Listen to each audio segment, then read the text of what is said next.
Shalom, selamat pagi Bapak Ibu serta saudara yang dikasihi oleh Tuhan. Kiranya berkat, damai sejahtera dan sukacita dari Tuhan Yesus Kristus senantiasa menyertai kita sekalian. Sebelum kita mendengarkan firman Tuhan dan renungan, marilah kita berdoa. Tuhan Allah Bapa yang Maha Baik, kami sungguh bersyukur atas kebaikan dan kemurahan-Mu, karena Engkau Tuhan yang selalu melindungi dan memberikan pertolongan dalam kehidupan kami.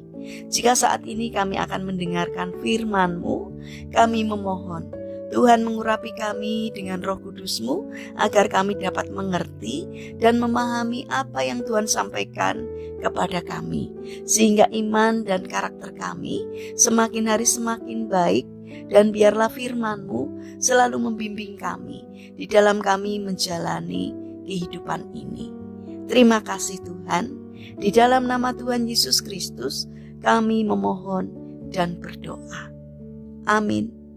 Bapak Ibu serta saudara yang terkasih, bacaan firman Tuhan saat ini diambil dari TB2, Kitab Kisah Para Rasul pasal 7 ayat 60. Demikianlah sabda Tuhan. Sambil berlutut ia berseru dengan suara nyaring, "Tuhan, janganlah tanggungkan dosa ini kepada mereka." Sesudah berkata demikian, ia pun meninggallah. Tema renungan saat ini adalah berjiwa besar.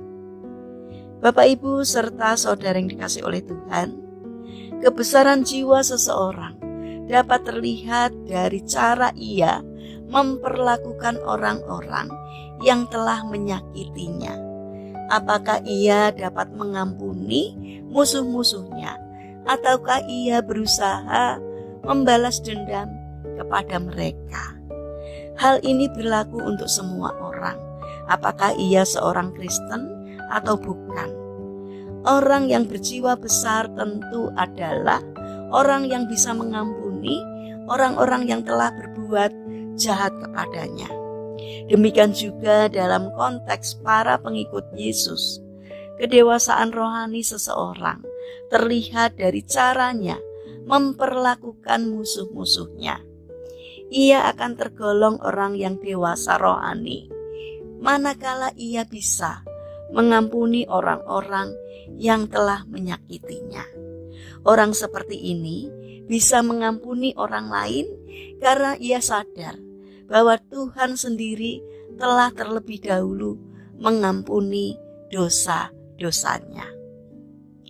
Stefanus adalah contoh orang yang berjiwa besar dan yang punya kedewasaan rohani seperti itu. Ketika Stefanus akan meninggal, ia masih sempat berdoa untuk orang-orang Yahudi yang melemparinya dengan batu. Stefanus tidak benci kepada mereka, dan dia tidak berdoa agar Tuhan menghukum mereka, tetapi ia berdoa agar Tuhan mengampuni perbuatan mereka tersebut, sementara mereka terus melemparinya dengan batu. Hal seperti inilah yang dahulu dilakukan oleh Tuhan Yesus, yaitu ketika ia meminta pengampunan bagi orang-orang yang telah menyalibkannya. Bapak Ibu serta saudara yang terkasih, ketika kita diperlakukan buruk dan tidak adil oleh orang lain, janganlah membalasnya. Sebaliknya belajarlah untuk mengampuni mereka dan menyerahkan segalanya kepada Tuhan.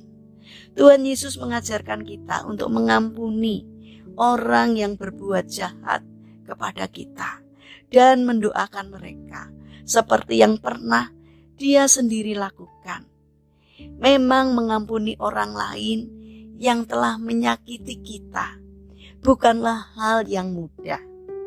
Itu sebabnya kita perlu memohon kekuatan dari Tuhan agar kita bisa mengampuni orang tersebut.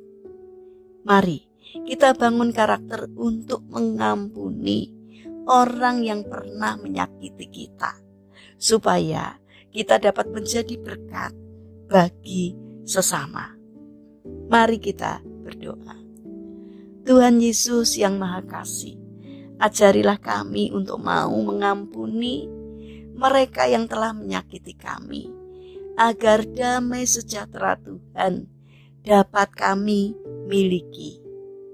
Bapa yang Maha Baik, saat ini kami mendoakan bagi mereka yang mengalami permasalahan dan kesulitan hidup. Kiranya mereka tidak menyerah dalam menghadapi kesulitan, melainkan bangkit berjuang. Kiranya Tuhan memberi kemampuan sehingga kesulitan yang dialaminya dapat teratasi. Terima kasih Bapa. Saat ini kami berdoa bagi mereka yang terbaring sakit atau lemah fisik. Kiranya Tuhan memberkati setiap upaya yang mereka lakukan. Kiranya Tuhan berkenan untuk menjamah dan menyembuhkannya. Bapa yang Maha Baik, saat ini kami ingin menyerahkan setiap rencana dan aktivitas kami hari ini kepadamu. Berikanlah ketekunan dan juga semangat kepada kami di dalam kami berkarya hari ini. Kami juga berdoa Tuhan untuk pemerintahan bangsa dan negara kami. Kiranya Tuhan berbelas kasih untuk memberi hikmat kepada para pemimpin dan pejabat pemerintahan. Berikanlah hati untuk melayani masyarakat. Jauhkan dari tindakan menyalahgunakan jabatan, agar di dalam menjalankan tugasnya takut akan Engkau, sehingga apa yang dikerjakannya seturut dengan pimpinan Tuhan. Terima kasih Tuhan, kami percaya bahwa Engkau akan menolong kami. Kami serahkan doa dan permohonan kami kepada Allah kami yang hidup, yang kami kenal di dalam nama Tuhan Yesus Kristus. Amin. Puji Tuhan, Bapak Ibu serta saudara yang terkasih, kiranya firman Tuhan dan renungan hari ini dapat menjadi berkat bagi kita semua. Haleluya.